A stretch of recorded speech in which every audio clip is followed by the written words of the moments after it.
Welcome friend to my channel relish food. আবার এসে পড়েছি। আজকে একটা অন্যরকম স্বাদের আলুর তরকারি দেখাবো।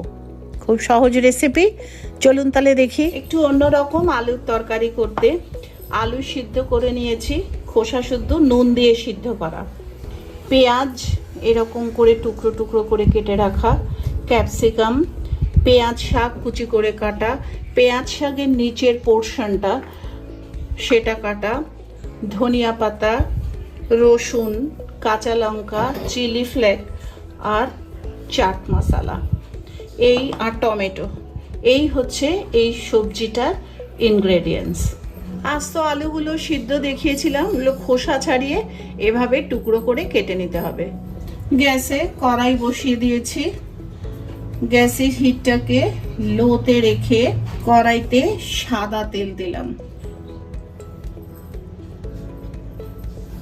তেলটা গরম হওয়ার অপেক্ষা। এটা একটা খুব সাধারণ কিন্তু ভীষণ সুস্বাদু একটা আলুর রেসিপি, যেটা কিনা নর্মাল আলু চচ্চড়ি এই সমস্ত যে আমরা করি তার থেকে অনেকটাই আলাদা। তেল গরম হলে এর মধ্যে যে কুচি করে কেটে রাখা পেঁয়াজগুলো ছিল সেগুলো দিয়ে দেবো।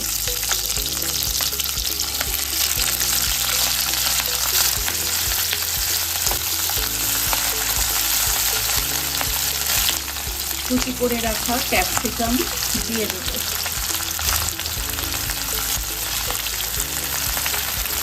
বারবারই বলছি, গ্যাসের ফ্লেমটা কিন্তু লো টু মিডিয়ামে থাকবে, কারণ এগুলো কোনোটার গায়ে ভাজার দাগ পড়বে না। কুচি করে রাখা রসুন দিয়ে দেব।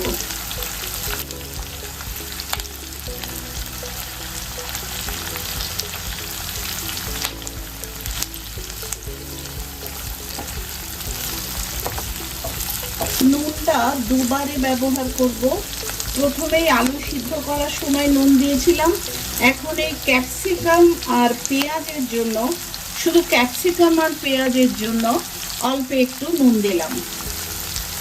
এটা কিন্তু রান্নার স্বাদ অনুসারে নুন নয়, ক্যাপসিকাম পেঁয়াজ এইটার জন্য নুন দিলাম।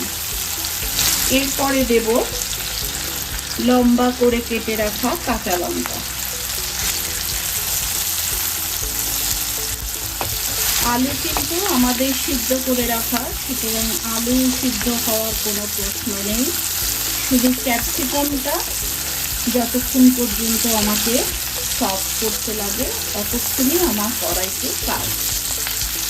স্প্রিং অনিয়নের নিচে সাদা অংশটা দিয়ে দিলাম।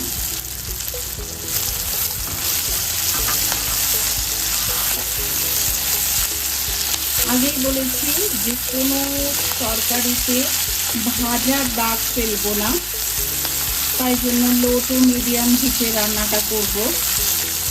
এরকম কন্ডিশনে এখন যেটা আমার মেইন ইনগ্রেডিয়েন্ট, আলু সিদ্ধ করে রাখাটা দিয়ে দেব।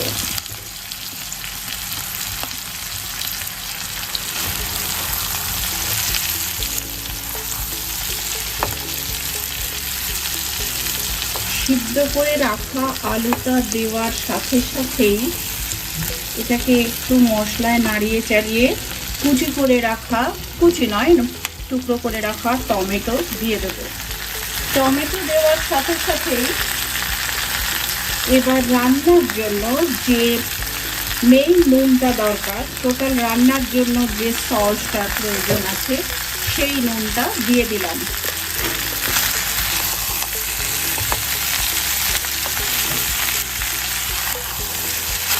তাড়াতাড়ি খুব সুন্দর একটা রান্না, যে কোনো সময় স্বাদ বদলানোর জন্য আমরা করেই নিতে পারি।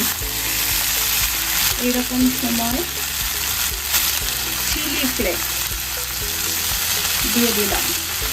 চিলি ফ্লেক্স, লঙ্কা, এগুলো সবই আপনারা আপনাদের স্বাদ অনুসারে দেবেন। টমেটোটা কিন্তু একদম স্ম্যাশ হয়ে যাবে না, এইরকমই টুকরো টুকরো থাকবে, অথচ একটু ভাপে থাকবে। এরকম কন্ডিশনে দিতে হবে। এই অবস্থায় একটুখানি এটা থেকে নুনটা টেস্ট করলাম, নুনটা আমার একদমই ঠিক আছে। যদি নুন কম বেশি থাকে তাহলে এই অবস্থায় নুনটা কম বেশি যা আছে সেটা দিতে হবে। এবার আমার রান্না কিন্তু শেষ। এবার লাস্ট দুটো ইনগ্রেডিয়েন্টস, চাট মশলা। চাট মশলা এই সময় অ্যাড করলাম।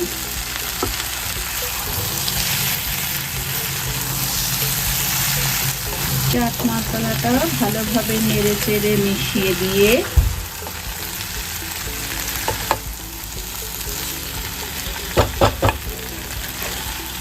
এখন গ্যাসের ফ্লেমটা অফ করে দিয়ে এর মধ্যে একদম কুচি করে কেটে রাখা স্প্রিং অনিয়ন আর একদম কুচি করে কেটে রাখা ধনিয়া পাতা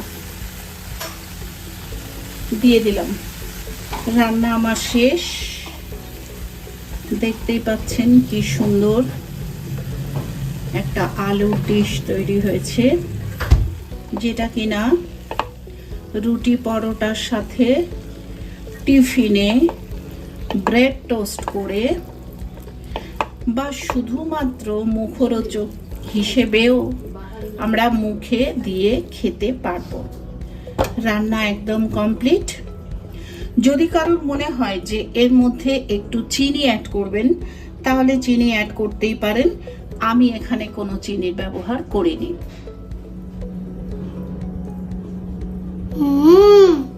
ইয়াম্মি, তোমরা বাড়িতে বানিও।